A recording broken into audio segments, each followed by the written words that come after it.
Bismillahirrahmanirrahim. Assalamualaikum warahmatullahi wabarakatuh. Perkenalkan, saya Wan Fatimah Az-Zahra, NIM 119024, mahasiswa semester 5 Akademi Kebidanan Anugerah Bintan. Baiklah, di video kali ini saya akan menjelaskan 60 langkah APN. Yang pertama, melihat tanda gejala kala 2 seperti adanya dorongan meneran, tekanan pada anus, perineum menonjol, dan vulva membuka.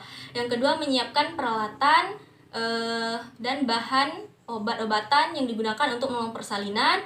Yang ketiga, menyiapkan diri dengan sudah memakai APD.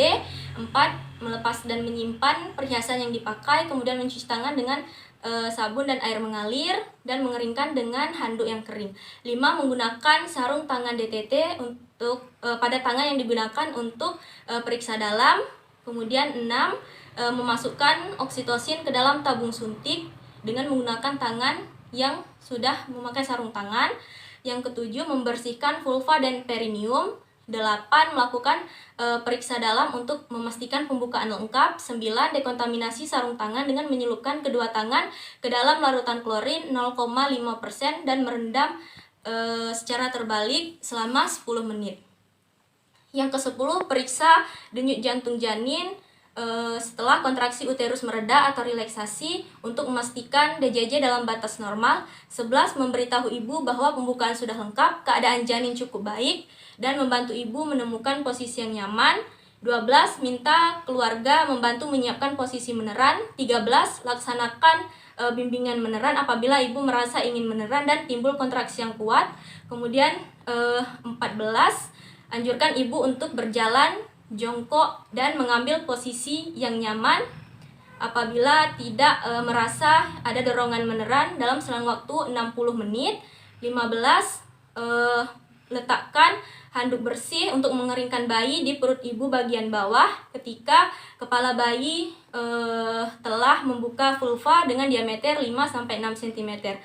16, meletakkan kain bersih yang dilipat 1/3 bagian sebagai alas bokong ibu. 17, membuka tutup pertussis dan periksa kembali kelengkapan alat. 18, memakai sarung tangan DTT pada kedua tangan. 19, setelah kepala bayi membuka vulva dengan diameter 5-6 cm, maka lindungi perineum dengan satu tangan dan tangan yang lain menahan belakang kepala untuk mempertahankan posisi defleksi, kemudian sambil membantu lahirnya kepala. 20, periksa kemungkinan adanya lilitan tali pusat. 21, setelah kepala lahir, tunggu putaran paksi luar. 22, setelah putaran paksi luar selesai, pegang kepala dengan cara biparental, lalu gerakkan ke bawah untuk melahirkan bahu depan dan gerakkan ke atas untuk melahirkan bahu belakang. Kemudian 23, setelah kedua bahu lahir, maka satu tangan pegang pegang kepala dan bahu belakang, dan tangan yang lain menelusuri dan memegang lengan dan siku sebelah atas. 24, yang ke-24, setelah tubuh dan lengan lahir, maka penelusuran berlanjut ke punggung, bokong, tungkai, dan kaki.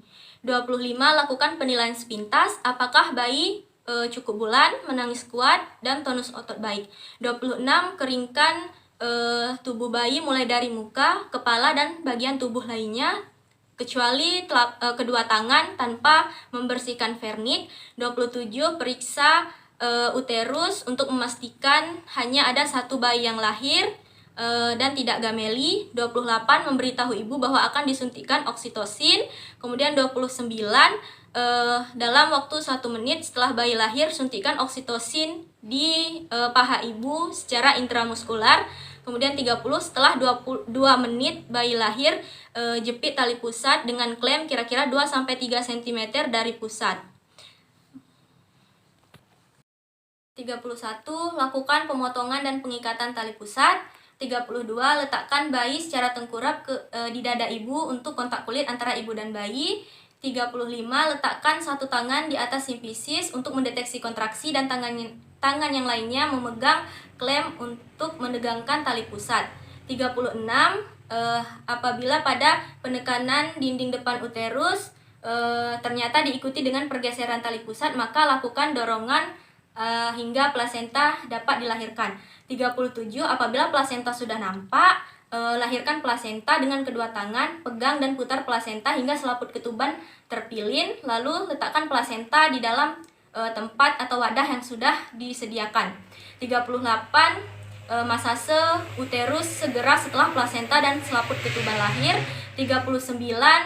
Periksa kedua sisi plasenta baik maternal maupun fetal dan pastikan plasenta lahir lengkap. 40. Evaluasi kemungkinan laserasi pada vulva dan perineum. Jika terjadi laserasi, maka lakukan penjahitan derajat 1 atau derajat 2. 41. Pastikan kontraksi uterus berjalan dengan baik dan tidak terjadi perdarahan. 42. Pastikan kandung kemih kosong. 43. Celup tangan ke dalam larutan klorin 0,5%, lalu bersihkan cairan darah dan cairan tubuh dengan menggunakan kemudian bilas dengan menggunakan air DTT tanpa melepaskan sarung tangan. Kemudian 44. Ajarkan ibu dan keluarga cara melakukan masase uterus dan menilai kontraksi. 45. Periksa nadi dan pastikan keadaan umum ibu baik. Kemudian 46. Evaluasi jumlah kehilangan darah. 47. Pantau keadaan bayi dan pastikan bayi bernafas dengan baik. 48. Tempatkan seluruh peralatan bekas pakai ke dalam larutan klorin 0,5%, rendam selama 10 menit, kemudian cuci dan bilas. 49. Buang semua bahan yang terkontaminasi. 50. Bersihkan ibu dan ranjang dari darah, cairan tubuh, dan air ketuban menggunakan air DTT. Kemudian 51. Bantu ibu memberikan ASI. 52. Dekontaminasi tempat bersalin dengan larutan klorin 0,5%. 53. Celup sarung tangan dengan posisi terbalik, rendam dalam larutan klorin selama 10 menit. Kemudian 54. Cuci tangan dengan sabun dan air mengalir. 55. Pakai sarung tangan DTT untuk melakukan pemeriksaan fisik bayi. 56. Berikan salep mata, vitamin K di paha kiri, dan lakukan pemeriksaan fisik bayi dalam 1 jam pertama. Kemudian 57. Setelah 1 jam pemberian vitamin K, berikan suntikan imunisasi HB0 di paha kanan bayi. 58. Lepas sarung tangan dan celup ke dalam larutan klorin, rendam selama 10 menit. 59. Cuci tangan dengan sabun dan air mengalir, serta langkah yang terakhir, langkah ke-60, yaitu melengkapi partograf. Sekian dari saya. Wabillahi taufik wal hidayah. Wassalamualaikum warahmatullahi wabarakatuh.